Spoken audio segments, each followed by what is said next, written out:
I don't think there's a week that goes by where I meet viewers who say, "Steve, how about a little bit more on organic gardening?" So today we're going to start a several-part series on organic gardening. And first of all, we're going to try to define organic or natural gardening, and then we'll follow up with segments on composting, organic fertilizers, and pest management, which is going to include cultural, mechanical, and biological controls. Now, I'm all for organic or natural gardening, and many of the practices that we use here on our studio gardens are considered organic, but that's where the problem comes into. There's so many definitions and individuals have so many opinions that it really becomes very complicated. And to top it all off, it's on the forefront of everyone's mind, so there's a lot of people also trying to make money off of this very hot topic. Now, I recently read a quote from a book that really left an impression on me. It kind of challenged me to think about what I'm doing in the garden and the environment around me. And this quote was in a book written by Mr. W.C. Loudermilk, who was a former assistant chief for the Soil Conservation District. And the book is entitled Conquest of the Land Through 7,000 Years, and it was written in 1938 and 39. Now the quote goes like this: "In a very real sense, the land does not lie. It bears a record of what men write on it." And you know, it's interesting to think that he had the foresight to think in that capacity, and here we are 50 years later, and that really still holds true, especially when we talk about things that we do in the garden. And when we talk about organic gardening or natural gardening, what is it that defines that or makes it that way? When you go to the grocery store, how do you know that vegetable is organically grown? Does it taste better? Is it bigger? Is it truly safer to eat? Is it cheaper? Well, you know, these are some of the questions that we need to ask ourselves, but there's really no way to tell by visually looking at it. So we're going to try to help you in defining organic gardening. Now, a couple of definitions that I've found that I want to share with you. One in particular says organic gardening is a system of growing healthy plants in cooperation with nature by utilizing only naturally occurring materials. Well, in this case, now you need to define naturally occurring. So again, you can see it answers or opens a lot of questions.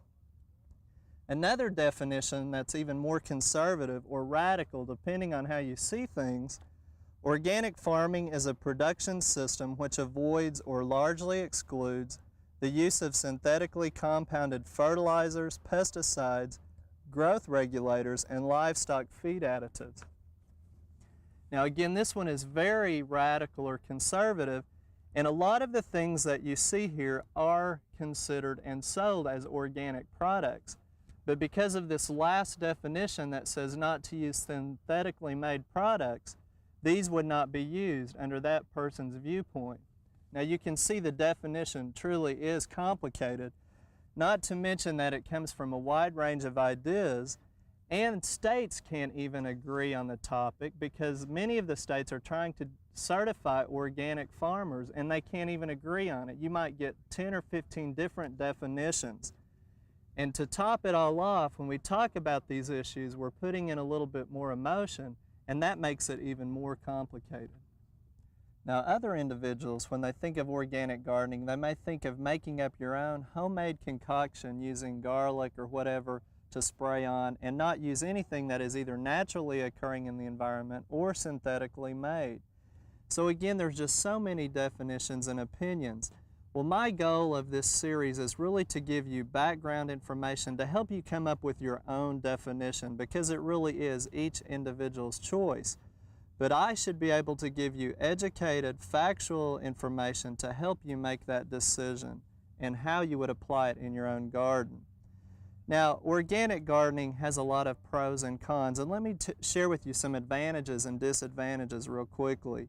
Some of the advantages are rapid action, low mammalian toxicity, selectivity, low toxicity to plants, and rapid degradation. And of course, we're talking about the pesticide part of organics. Some of the disadvantages would be rapid degradation, toxicity, cost availability, lack of test data, and state registrations. A lot of them don't have registrations. So you can see some of the pros are also some of the cons. But you know, we can get past this definition part and really get to the bottom line, which is more or less organics are considered and related to their persistence in the environment and how quickly any of these products may break down. And how do products like this break down, whether they're chemical, synthetic, or naturally occurring? Well, it has to do with maybe soil microbes. The soil really is alive. There's a life going on there, a lot of activity, and the more organic matter you get in the soil, the more microbes. So it's going to break down a lot of these organisms. Also heat, sunlight, the moisture. We just received a heavy rain, and that helps break down any of these chemicals. So the persistence, the length of the persistence in the environment, soil or the air, is really what we're talking about.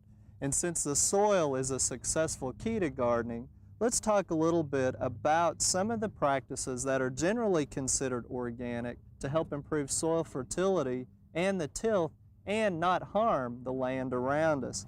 And to start with, we use an awful lot of green manure or cover crops here in Oklahoma gardening. We've talked about it often.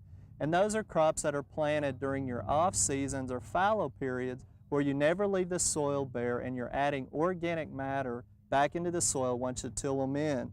There's warm season crops such as hybrid Sudan grass, buckwheat, cowpeas, mung beans, soybeans, garden peas, and other types of beans. Those are things that we would plant this time of year if we have an area that we're going to leave fallow or we need to rotate out. And you can see on the screen some of the rates that you would apply per 1,000 square feet, and they're really very inexpensive. There's also cover crops for the cool season when we really don't garden a lot that grow during the winter, things like rye grass, rye grain, barley, oats, vetch, various clovers, and one of our favorites, Austrian winter peas. And again, you can see the rates for 1,000 square feet. So the selection is out there, and it really does benefit to apply these during the fallow or off times, and it's a good way to get your garden off to a very good start. Well, we're running out of time once again, so we hope you'll come back and join us next weekend for Oklahoma Gardening.